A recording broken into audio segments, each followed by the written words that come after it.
Good morning, everybody. This is Chuck.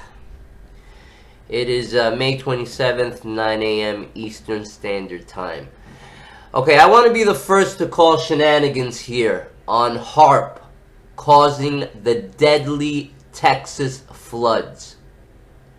Just around the corner, Jade Helm 15 coming up. I'm very curious to see how FEMA is going to approach this calamity. And that's about it. Please leave your comments in the comment section, negative or positive. Just give me your opinion on what you think about this. Have a great day.